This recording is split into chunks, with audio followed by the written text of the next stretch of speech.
Welcome to the Celtic Exchange Weekly show. I'm Paddy, your host this evening, covering for Tino, who's lapping it up in Tokyo at the moment. Tonight, I'm joined by Miff and by James. And Miff, how's your week been with Celtic so far? Oh, Paddy, oh, James. Feels weird not saying hello, Tino. It's been mixed, obviously. Mixed. I didn't do any of the pre or post match for Dortmund, so that was obviously a bit a low point. But then, good to see the team showing the resilience that was required. Difficult trip up to Dingwall, early kick-off, had all the kind of warning signs of a potential slip-up, and 70 minutes into the game it looked like that was where it was going to be. But fair play to the team for digging it out, and also fair play to the manager for the changes he made. So ended up probably a bit level par after that, because I felt a wee bit better. Just nice to see us getting back to winning ways after what was a chastening night last Tuesday night. Yeah, definitely. I think it was nice just to obviously put that to the back of our minds, especially after conceding 7 goals over in Dortmund. Not one that we'll want to go on about, but I just thought that there was a real grit, determination to go and try and get the 3 points yesterday, especially when we made those changes on the hour mark. James, you and I covered the post-match yesterday. Have you had a bit more time to think about yesterday's performance, and overall, how's your week been with Celtic as well? It's probably the same as every Celtic fan, obviously disappointing over in Dortmund, but these things will come along, and I do think Rodgers has looked at the fixtures and went, we're not going to get anything there, probably won't get anything there, let's go for it in those games and we'll get our points in the Bruges, Young Boys, Zagreb, all that kind of stuff. So yeah, that's the way I'm looking at it anyway. And then yesterday, it can definitely happen, and we've seen it all before, seen this movie before. I think as part of players' development, they have an opportunity here that when you take a heavy defeat like that next week, you need to reset. You can't take that in the next game, and there's more than a few of the players definitely did that yesterday. So that's part of their development as well, just to shake that off and reset and get back into it. Just on that point, James, that was something that I was very conscious of before the game yesterday, was how many times that had happened where Rodgers, he's obviously get a history, and I'm not just trying to be snide here when I say that, but he's had a few real pastings in Europe before, but the team have shown that resilience, that when it comes to domestic business, they're able to kind of gather themselves back again and go again, and it was just nice to see that quality was still there. And who brings that onto the team, Miff? I think the players take credit. No, listen, I think we kind of felt that the wind was out our sails a little bit. I think you could kind of see that in yesterday's performance. I don't know about any of you guys. I managed to catch a little bit on Sports Sound. I always give them a big up, especially when I'm host. I managed to catch a little bit on Sports Sound where they had Brian McLaughlin up at the golf up in St Andrews yesterday. There was a pro-am on, and who won it? Tyler Hatton. He won the main tournament, but Dermot Desmond won the pro-am. I'm pretty sure it was him. Aye. Can't remember who he was paired alongside, but how did he get to St Andrews for Dingwall? No, he was not at the game, nor was his sons.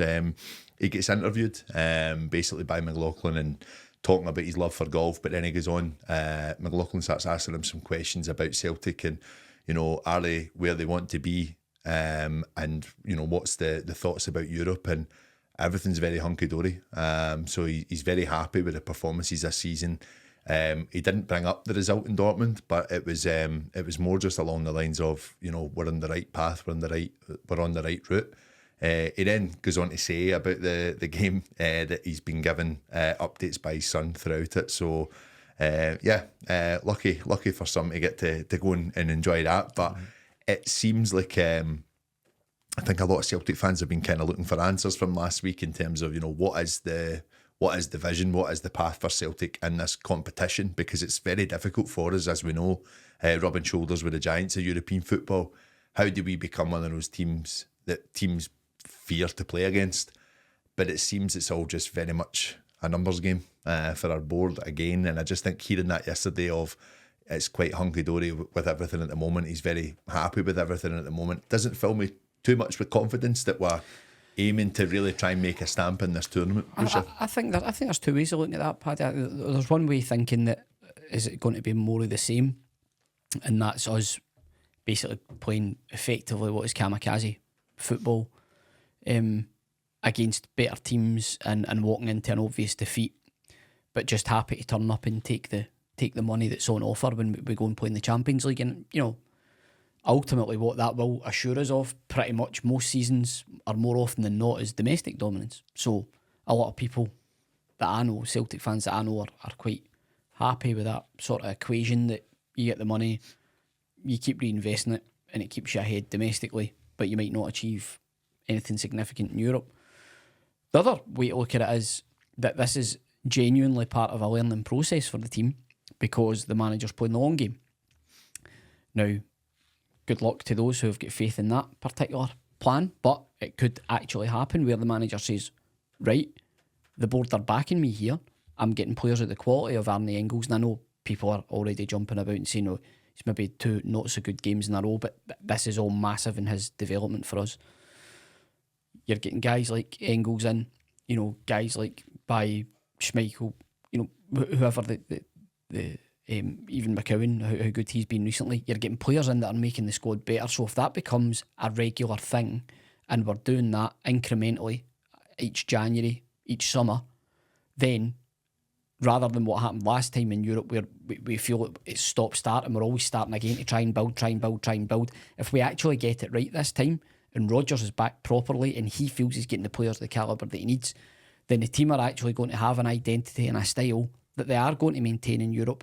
And rather than watching it through, from behind the couch or through the cracks in our fingers, what we're actually going to have is a team much like Atalanta have done, say, recently in years, or like Leipzig have done, is go from being the team that takes a bit of a whipping to actually having a foothold in the tournament.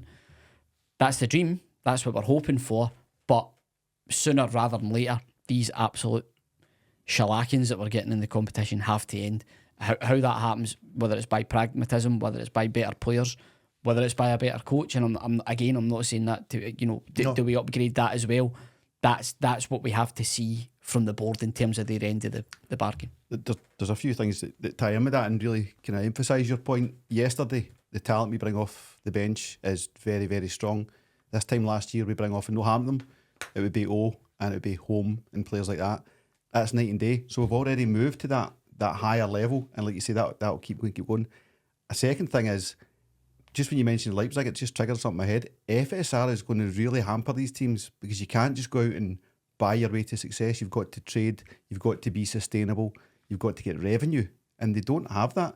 You're already seeing France really starting to slip. They had a misstep on their TV deal, and that's really impacted the clubs, which is going to impact what they can sign, which is going to impact how they progress. So you'll start to see that levelling out in Europe, that teams that have kind of come from nowhere almost by spending money they didn't have, it's not going to be possible anymore. And the third thing is the format. So if this is still, if that doing on Tuesday night is in a 4-team format, you're like, geez, we're right up against it here. But Rodgers is, looking even in the kind of medium term to January, when we'll know if we qualify or not for the next stage. If we qualify out of this new style of Champions League, does anyone care if we get beat heavily by Dortmund and beat by Atlanta and maybe beat by Villa, as long as you get the points required to go through? Do you care? No, I take that point. I think it's more, progress will come in various different forms. I think it's a consistency of performance at the level that I'm sort of looking for. Obviously, qualification would be nice, but it'd be nice to kind of settle down on these nights and look forward to them, where you feel it after 5 minutes, Celtic have a genuine chance of doing something. Done again, didn't they? Aye. We did. We went one each at 10 minutes. But you knew there was I mean, don't know how many times we were outnumbered. It was just unnecessarily open for me. Listen, I get it, and I understand. I absolutely understand where Rodgers is coming from, and I take his point about just sitting back. It's just not what he wants to do. But you beat enemy. But there's other ways you can go about it, and I think just a slight bit of pragmatism might have made a big difference. The other side of that, and this is the bit for me that I think we need to look back in the history. And now, listen, I know football has advanced, but we're looking only back 8 years ago, and probably we would say, I think a lot of people would make the argument that this Celtic side is a lot stronger than what Brendan Rodgers took over with. And that team that Brendan Rodgers took over with, got the draw against a high-flying Manchester City. We had some really, really good results. We beat Anderlecht away from home as well. And I'm not saying that, listen, I think a brilliant start to the campaign with the result against Slovan Bratislava. I'm not saying there's anything wrong with how we've been playing. I think the football's been excellent this season. My thing is to you is that you go into some of these games in the Champions League and listen, we got drubbings back then as well, but you're hoping for that draw. You're hoping to get that sneak surprise result. And I do think that we need to be a little bit more realistic in terms of what we are up against. I think that football has advanced so much that we're nowhere near the players that even come up against one of the greatest Barcelona sides ever. But when you look at the stats for that game, we all remember it. We've all seen the graphic from it. That was a night where we just dug deep and we got them on the counter, and we got them from a set piece. Give us that fighting chance. I think that's what a lot of fans look for. I think you look across the city and you look at the fortunes they've had in Europe of late, especially going back to the game, the Europa League run. A lot of that performance came from how they set up. I'm not saying we're going to do that every single game. Celtic fans like to watch good football, but we need to also just get real sometimes against who we are playing against, and I think that's what we lack. I think it is I wouldn't say it's naivety. I think there is an arrogance from a manager when it comes to that. Like, I'm not changing my style. I understand it, but a manager should have more than one style, in my opinion. What would you say on that one? Yeah, I think it's towards what Miff's saying is, myself and Tino covered in the post-match, where it's either the way we set up on Tuesday or it's 2 blocks of 5 and it's not, there's a lot of nuance in between, whatever you want to set up as. It doesn't need to be low block. I don't think the way Rangers win in Europe is acceptable to Celtic fans. I just don't. They were, and not the first time, Walter Smith did it as well, what an act, all that stuff. It's win at all cost. They are the 2 banks of 5. I think he did a 4-6-0 once. Yeah. Do you know? So that's not acceptable to Celtic fans and to Celtic as a whole. But there's got to be that pragmatism to find the blend. Even Lennon, the Barcelona kind of thing, you can't go through a campaign like that. You can have a night like that, but you can't have a campaign like that, because they'll work you out in the end as well, and you'll lose more than you'll win. But I suppose that's what I'm saying is, like, the team is learning their style and will add better quality to that as we have already, and we'll keep doing that. That'll make it easier to go out on Tuesday night and play your style and compete. We're not there yet. And I think Rodgers' biggest blind spot is he's got the plan, he's got the tactics, he's got the strategy, but he's got a strategy for, a £300 million squad like he had when we get beat off of PSG and Tony Ralston was right back and all that stuff. So I like that he's got the idea, but you can, you've got to shape it to the tools at your disposal. And I don't think Rodgers would say he's got all the tools he wants at the moment. So you need to change that to be something more pragmatic. So I think that's a fair point as well. Well, we look at yesterday. Obviously, we covered it on the post match, but I genuinely believe that it took a lot of attitude from that set of players to basically say, especially from the penalty decision. I think that we actually woke up at that point. I think half time came at the wrong time. I thought we had the bit between our teeth to really go and try and push for the equaliser. What did you make of the second half from Celtic in the game, Miff?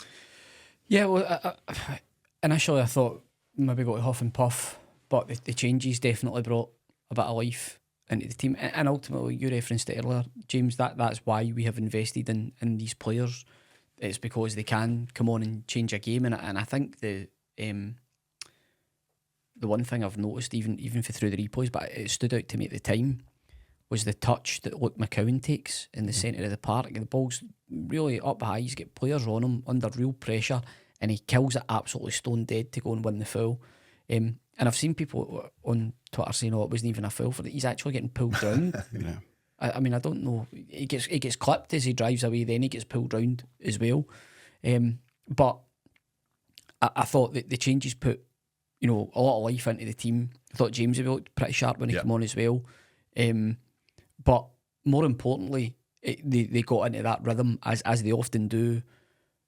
Thankfully, it's not been too often this season, but previously in good Celtic teams, when they get into that rhythm, when they're chasing a game, and the pressure is just constant, and you feel it ramping up, and the crowd get behind them, and it was just, you could tell that was building. But I think huge credit to the subs, because they come on and they were pretty fearless. Bernardo as well. Bernardo McCown really drove the team forward. And then guys like Johnson, you know, because it must be tough. See, when you've played through the week and you've been playing against guys like the Dortmund front three, and you've had to chase them all night. You then come back, early kick-off, you know, probably legs are a bit heavy. You've got half an hour left, 20 minutes left, and you still need to drive the team forward. You know, I thought guys like Johnson and Bhoys as well, he was really good as well. Yeah. So I thought the second half performance, they just kept at it, cranked up the pressure. Equaliser's obviously a bit lucky, but it came from a sustained spell of pressure, and I think it's credit to the players for just digging out the result. Yeah, I think we were definitely knocking at the door. And as I watched it, definitely, I thought the minute it left McGregor's foot, that was going well wide. But we were in good form. I think we definitely deserved to come back into it, gave ourselves enough time to go and get the winner. James, we look at the performance of Luke McCowan yesterday. I think he's really starting to win over a lot of Celtic fans. Yeah, as I was saying in the pre-match, I'd picked him to start because I think he's, you know, shown the eagerness, shown the talent, you know, shown exactly why he was signed. When you've got, and it disappoints me to say, but, you know, Hatate in and out, I don't know if he's still got a bit of a hangover from the international disappointment.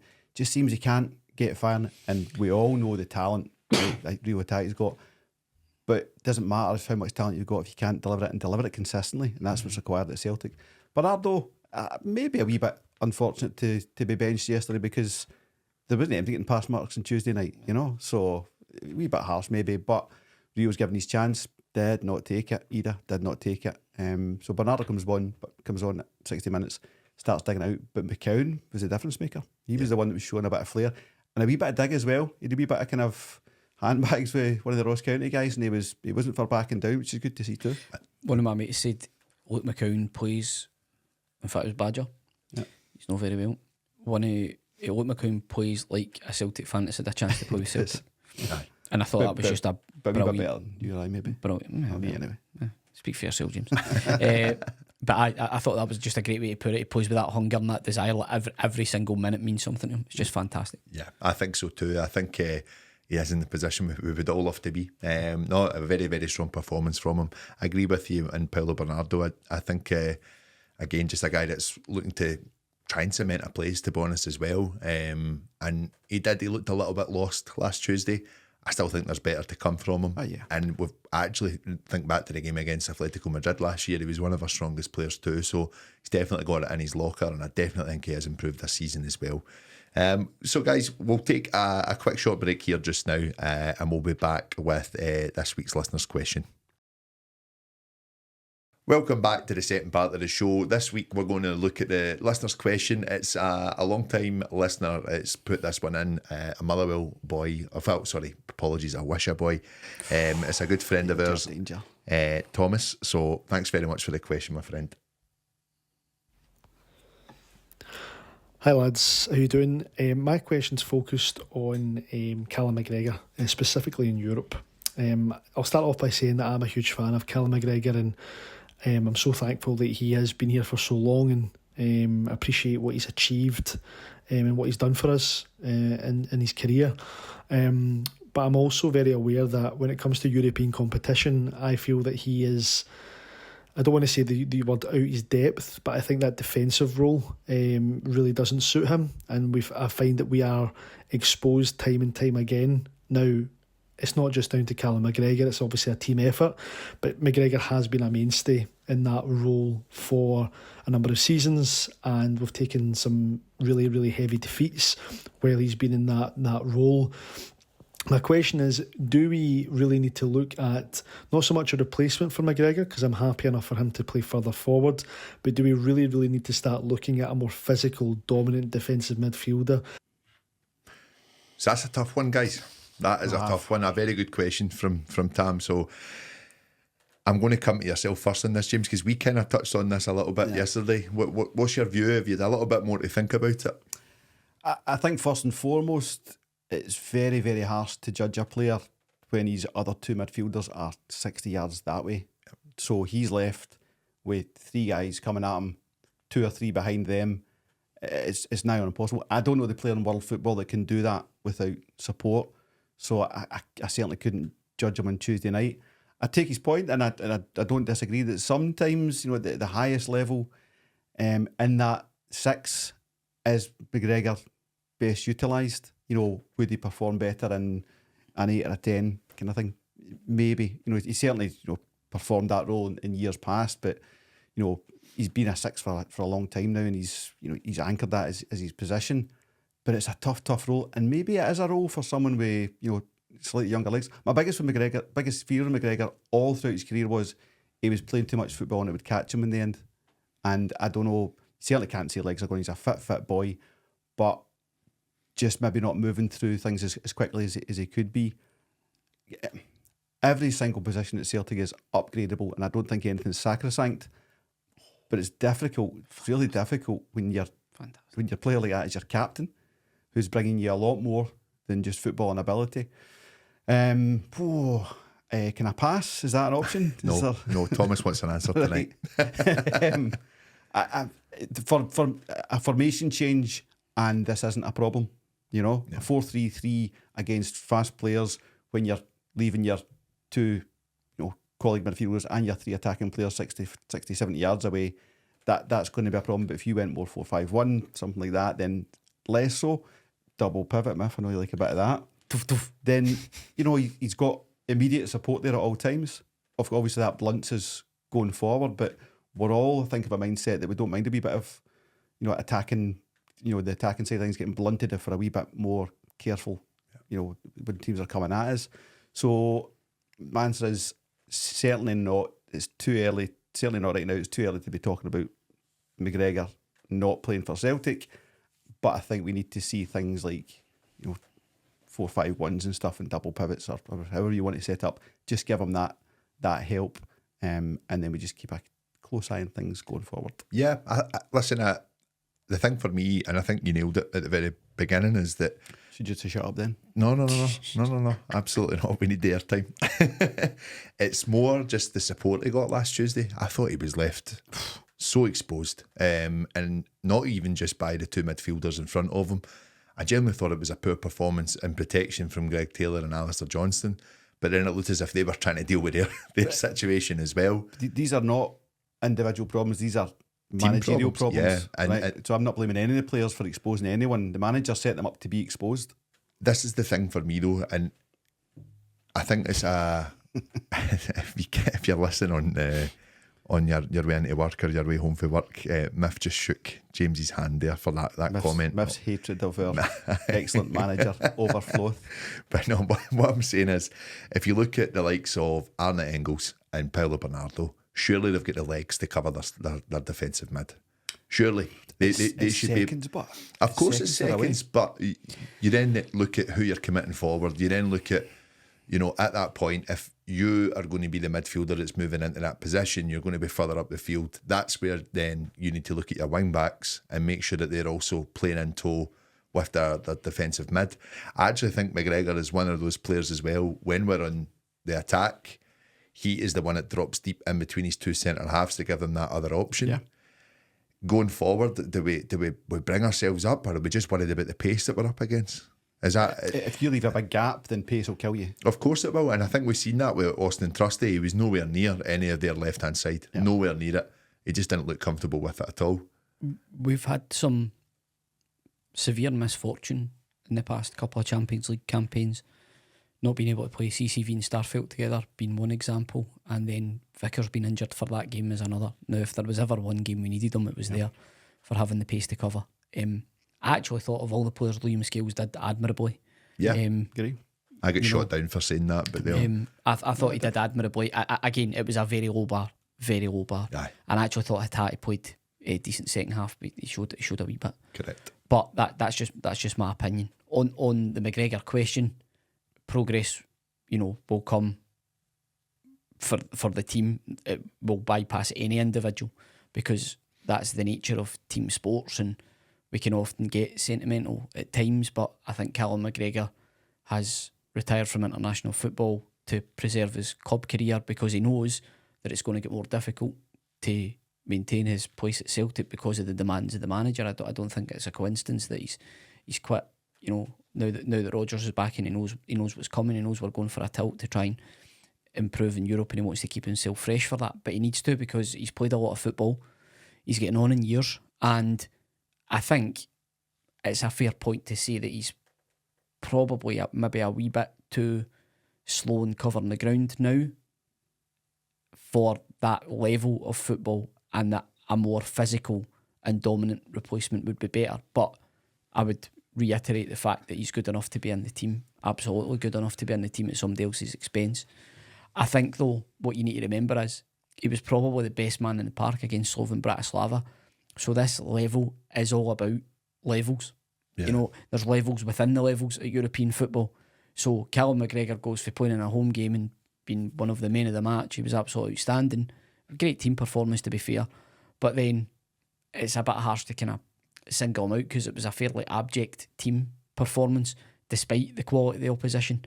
And under Ange, we had a very similar thing. If you're wanting to attack away in Europe, if you're wanting to try and play in their half and play a high line, it's the centre halves, the full backs and McGregor that are going to feel the most brunt of that. Yeah. And the keeper, as we saw with Kasper Schmeichel as well, because they're constantly either man for man or got an overload to deal with, because you're getting broken on far more quickly than you're used to dealing with at domestic level. So I think you just need to be careful about how you frame that question on McGregor. For me, I don't think the 6 role is entirely natural to him either. He was always a more attacking midfielder under Rodgers previously. So I think you just need to say, look, you know, it's been a problem position for us. McGregor's stepped in manfully over the past few years, but if we're going to progress in Europe, I think it is an absolute must that we have a more physical and aggressive player in there in that number 6 position. Does your captain stay in the first 11 and become one of your attacking mid? Potentially, but that depends on the form of others. You know, I don't think he would have a problem with that, because I think the great thing about McGregor always was the timing of his runs in an attacking sense. He's popped up with goals this season, but it's been more just through excellent shooting. But he always was really good for a goal. Yeah. You know, he's got excellent technique. So if you can get him further up the park and getting his shots away, then I'm all for that. We're talking though about, obviously, it's maybe the pace at this level and being exposed like that. Do you think he's quick enough in the opposite end? Well, yes, but I think it's more speed of movement rather than, you know, not every excellent attacking player is blessed with significant pace. So I think it's more his movement and his intelligence will get him away with that. He is an intelligent footballer, Callum McGregor, but again, the backdrop of this for me is look at how many pass marks you were getting out of the team as a whole. You referenced it earlier, James. McGregor will no doubt have been disappointed with his performance, as will many of the Celtic players, but structurally most of the team was wrong. So I think the number 6 position, if you'd somebody more athletic and able to get about the park a bit better, might have helped, but it could still very easily have been 7-1. No, I think that's a very good point on that one. For me, we're talking about it on the Wednesday after the game, and I think I mentioned this in the post-match yesterday. Stevie made a good point. He said if he's left on his own like that, he's not the strongest as well. He's not the strongest to come up against a powerhouse winger or a powerhouse attacking midfielder running towards him. Whereas when he's playing with Scotland, he's always got those players in and around him. There's that bit of support, and I think he's very clever at his timing of his challenges as well. But if he's on his own, he's thinking, if I dive in here, it's just going to go to the boy to the left of me or the boy to the right of me. I just didn't think he had many options on Tuesday. I thought he looked a wee bit uncertain yesterday at points as well. I think I mentioned that too. He just seemed to kind of just keep it tidy. It was all very simple stuff from him yesterday. For me, he's in the team every week. He's got to be in the team every week. I think he's one of the best players in the country still. I think he is so comfortable with a football at his feet in tight positions.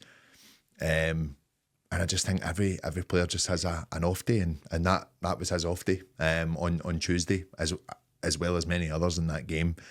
It's an interesting one. In this team just now, who goes into that position if Callum McGregor's injured? You're talking about development before you can make that decision. Bernardo certainly has, a lot of defensive qualities in his game, but I wouldn't say he's mobile enough for a 6 for Celtic in Europe away as a 6. Engels is young enough that he's meant to have a bit of versatility, and that he could play almost any role in the midfield. So you could take a player like that and develop him into the 6, but you're blunting a lot of his positive attacking attributes. So for me, I don't think this is the problems we have, that's not number one. So it's something I would be keeping an eye on and looking to sign talent for that position, younger talent, in the next year or so, and develop them in over 6, 12, 18 months. You've missed the obvious solution. Bring back Quan.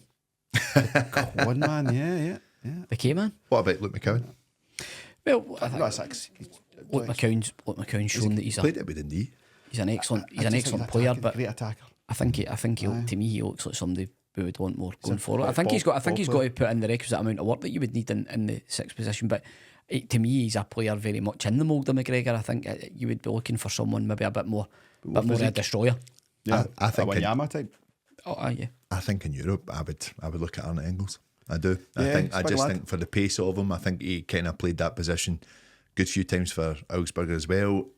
For me, I think he would have the legs to do it as well. But yeah, it just for me, it seemed to break down between the three midfielders an awful lot last Tuesday. And I think he needs more support. But this is where our question went at the first part of the show: is a manager going to make those changes? I don't think he is. Not anytime soon. Atalanta will be an interesting one. It is. That'll be, do the actions match the words? I'm not going to change a thing. 4-5-1. So, but I don't think he will. Listen to him. He's pre-match for Ross County. He seemed pretty comfy with it, and he was just doing the come talk to me in January. Yeah. He was like, well, I will, but I'd rather not take a few bleachings on the way. Absolutely. A good time to reach this international break. I think when you look at the likes of Cameron and Carter Vickers being out injured, we spoke about it yesterday. Johnson needs a rest, 100%. And Greg Taylor has pulled out the Scotland team as well. It's a good position to be at in the league, obviously. Seven wins out of 7, a brilliant start to the season, but we're now just starting to see where we were last season. A lot of injuries started to appear just at this break as well, and we're now kind of starting to see there's that high intensity of football that we are playing is starting to catch up a little bit. Do we change the approach when we come back for the international break? No, just get back to how. I mean, it's only last week we were cuffing St Johnstone. I know it's St Johnstone, but I don't think we need to change anything domestically or in Europe. No, just in general. I just think what we'll probably see now is like there'll be more rotation in midfield. Yeah, and that's McCowan in particular. That's where I think we've seen a little bit of the harmony kind of just drop off yesterday. Obviously, Bai coming in, not used to playing in that in this setup yet, still getting there. I think this next couple of weeks is massive for the players like Austin Trusty to get more familiar with it, but also Alex Baye to make sure that he's ready to really, really push Greg Taylor when he comes back as well. The rotation starts now. I think that's going to be the big thing. And I tell you one player that we've obviously mentioned yesterday as well, that after his performance yesterday needs to improve a bit on terms of what he wants to do, is Adam Idah. Now, I know I said he scored quite a few goals, but it's really his time now for me, to start pushing Kyogo. He spoke at the beginning of the season being quite happy about being a squad player almost, about, listen... I know the interview, but I think he was just being quite humble. Yeah, I know, and I think you can argue if that's good or bad as well. I think that element is there, but is that a focal point for Celtic? If we've got someone like Adam Idah, there's a reason we've got a big burling striker, a big player, a physical player. Does that then come into the games against Atalanta? Like, is that going to be the view going forward? Are we going to have a target? Well, I think you saw enough in the game against Dortmund to say that at that level, with his pace and power, that he could have an impact. I think that's a hard one for Rodgers to balance, to be honest with you, between Kyogo and Idah. The theory would be an away game, possibly at a smaller pitch and is a bit tighter, having that direct target to hit makes more sense than at home when there's a bit more expansive and Kyogo's got more space to run into. So I kind of get that theory, but then what you need for that is you need Idah to uphold his end of the bargain.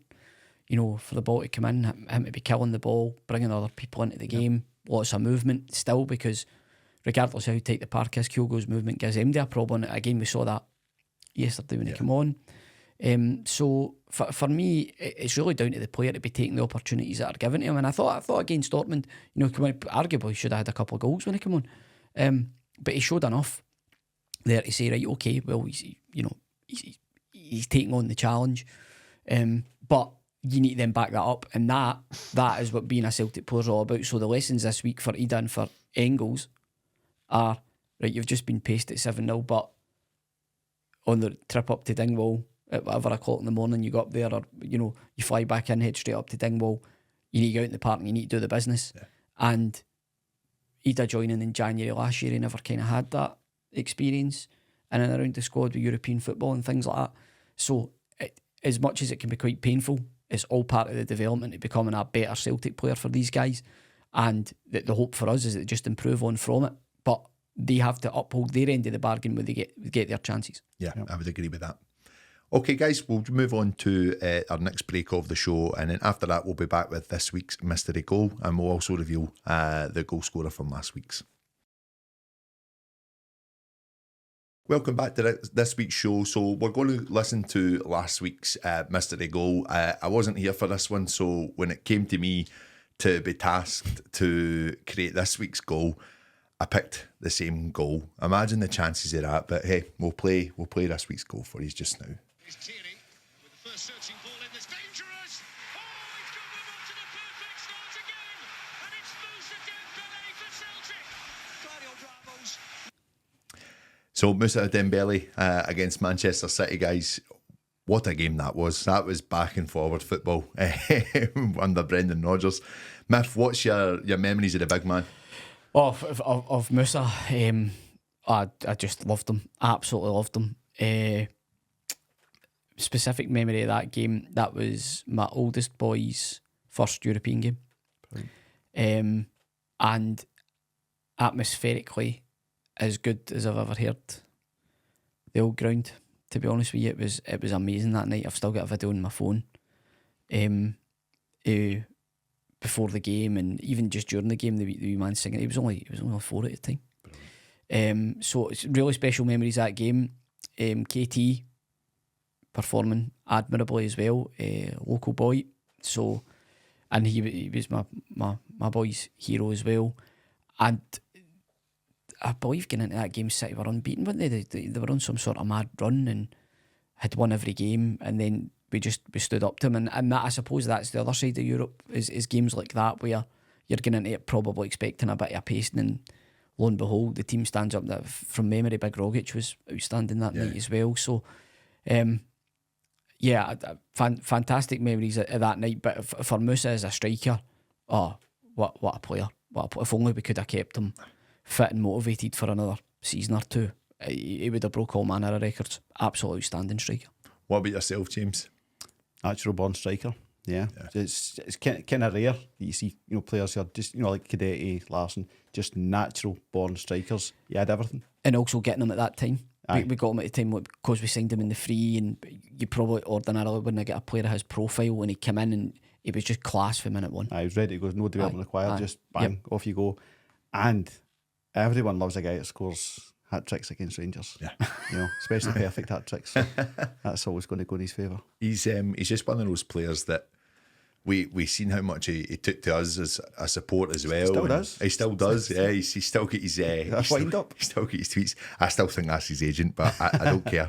He's still got the login. I know. It doesn't. I like to believe it's Big Moussa. I think for me, he was the player that, I go on about Kyogo being the best since Larson, but I'm with you, Miff. I think if he hung around, he would definitely have that title just now. I think when you look back to that game, that's the kind of thing I'm talking about. That 3-each game, albeit it was end to end, but we had so many chances that night as well. We created so many, and granted, they had plenty as well. I think they hit the woodwork a couple of times that night too.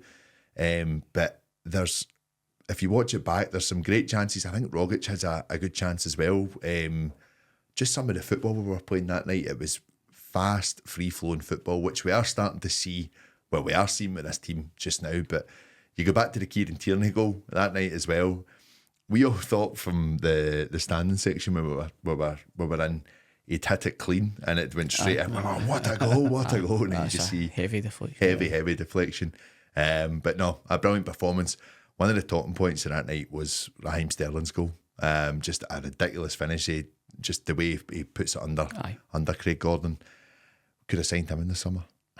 Craig Gordon? No, Raheem Sterling. We wouldn't be signing Craig I Gordon. don't think so. I think those bridges are burnt. Aye. Try to volley the ball after the on your way. Okay, guys, we'll give you this week's goal. See if you can get this one. Again, don't shout it out. Just let me know if you've got it, and we can see how the listener gets on with this one. It's another brilliant free kick.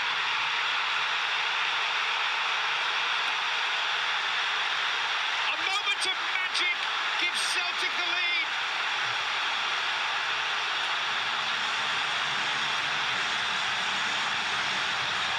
Parkhead responds as only Parkhead can to a wonderful free kick. So Right. yeah, Yeah. you think you've got it? Yes. Yeah. Was that too easy? No, well, because you've got a couple to choose from. I think that's, to me, that is the alternative commentary of a magic moment in Celtic's history. It really was. There's another commentary which is more, I think it'd be Derek Ray that comments on it, but that's maybe the lesser heard one. Sneaky. That's my opinion. Sneaky, Paddy. I think I heard that commentary, but going back to it. But listen, we'll not give too much away on that. We'll get detail on it next week. Yeah, we'll get detail, definitely. So obviously we're going to be looking into the international break just now, and we've got a couple of weeks where we're going to miss Celtic. It's, as I've mentioned many times before, it's my least favourite time of the year, and there's too many this season. But when we come back from that international break, we've got a big game. First v second. Aberdeen have got off to a brilliant start this season. I think they're now in all competitions this year. I think there's like 13 win unbeaten run. Miff, is there a threat from the North Sea? I'm not too sure. What I will say is momentum's a massive thing in football. They've got that confidence. I saw some really funny videos. They were absolutely delighted to send the Jambos back down the road pointless yesterday. And do you know what? Fair play. I mean, they've been in the doldrums for long enough. And I mean, even their performance at Hampden in the semi-final last year was a very, very gutsy one, even though things weren't necessarily going their way. Listen, 13 wins for 13, you can only say fair play. I'm currently second in the league, top of the table clash. It's been a while since a Celtic Aberdeen league game has probably meant so much. I can remember a fairly similar one that unfortunately they beat us. I think they got to within a point of us. They beat us up at Pittodrie. I just so happened to be away on holiday at the time, and I was absolutely miserable after it. Miserable. But we were honking. It was under Dyla. Yeah. Griffiths come off the bench and scored them, I'm pretty sure, if I recall rightly. We could beat 2-1. But getting into this game, there's a bit of feeling in it.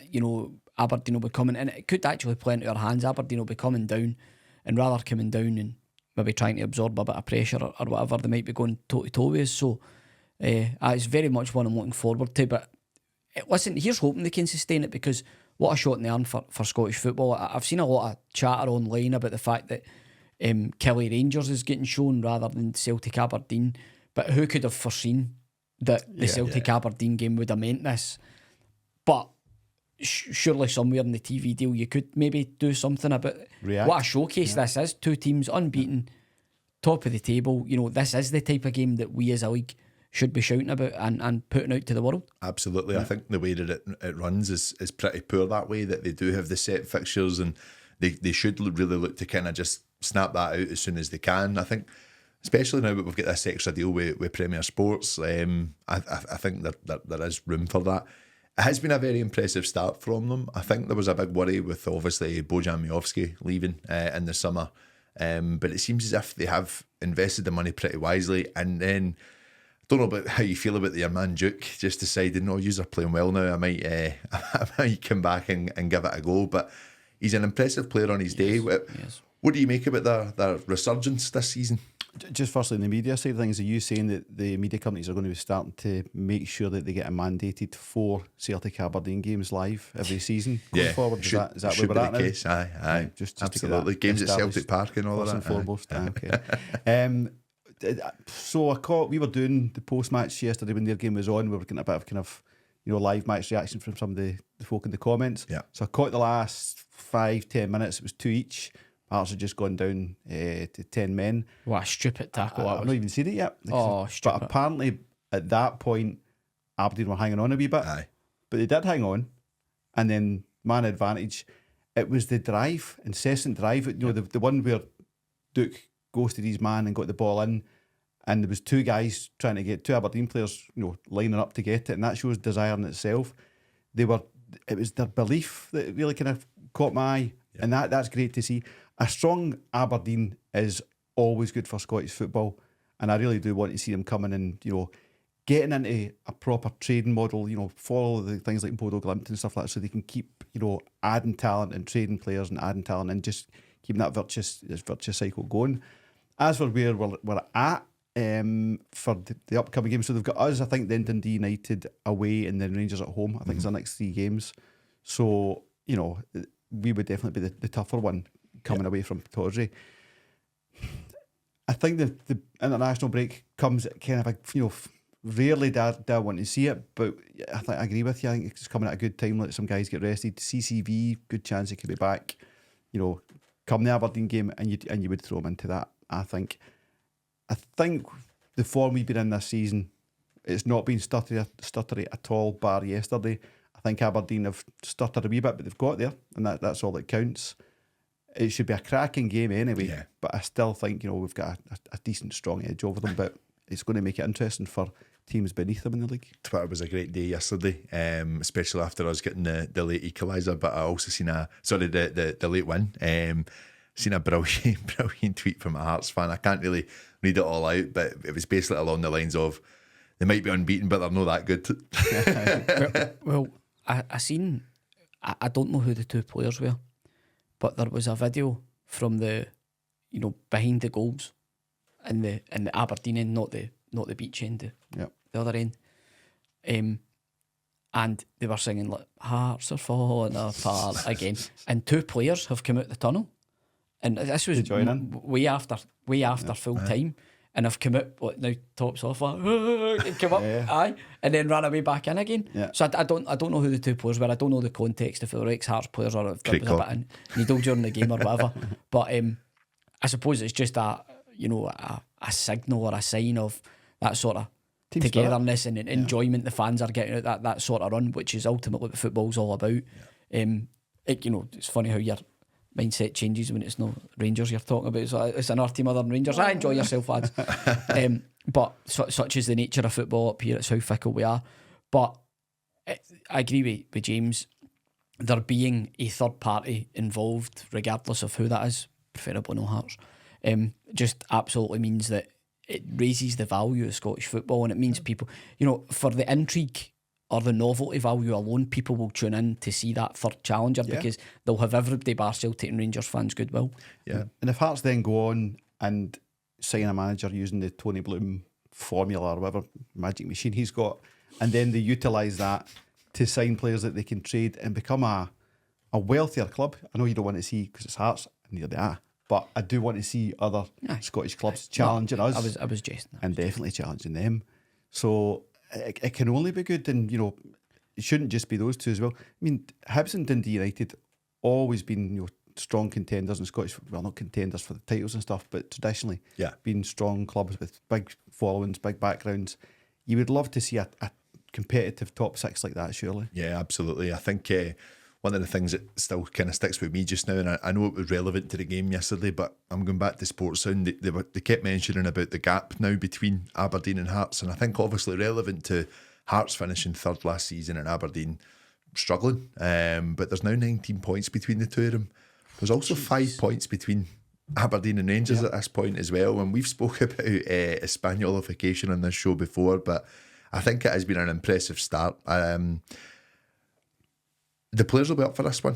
I think Celtic really need to go into it with their minds ready that this will be a bit of a test. Probably one of the strongest games we'll come up against, especially at Celtic Park this season.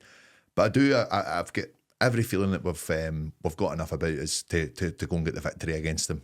But hey, bit of time between there. I think just under 2 weeks of that one, but looking forward to it. And as I say, get the international football out the road and get back to the domestic stuff as soon as possible. The real stuff. Absolutely. Miff, I'll come to you for your final thoughts on Celtic this week. Yeah, well, as I say, it was a bit mixed, a bit up and down, but we got there in the end. Crucial 3 points, and I think it's always really important getting into these breaks that you've got your win in the bag, and you can just relax and wait for that next game coming. That next game happens to be a massive game against Aberdeen, but one I'll be immensely looking forward to, and there'll be a wee bit more crack in the atmosphere when we get to Celtic Park. And James, what about yourself? Yeah, just that. It's been a long time since in the league I've really looked forward to a tie against Aberdeen. And I mean this in no way disrespectful. You would expect to pick up points. I hope we pick up points, and I think we should pick up points, but I certainly don't expect to pick up points against them. And that's a great sign itself. It just brings a bit more excitement to your schedule, And it also gives you further tests, keeps your players tested and keeps your players developing and growing, because they need to be doing that with Atlanta just around the corner as well. Yeah, I think you make a good point with that as well. I think we're at this point now where, as fans this season, I can't remember it as much last season, but we're at a point now where we're excited to make sure that we're catching how these new players are settling in as well. There is a buzz about Arne Engels, there is a buzz about Alex Baye, and we want to see more from Austin Trusty, but I actually thought he looked really good at spells yesterday as well. So we're excited to see how these guys blend in with the team, on top of how well we've been playing.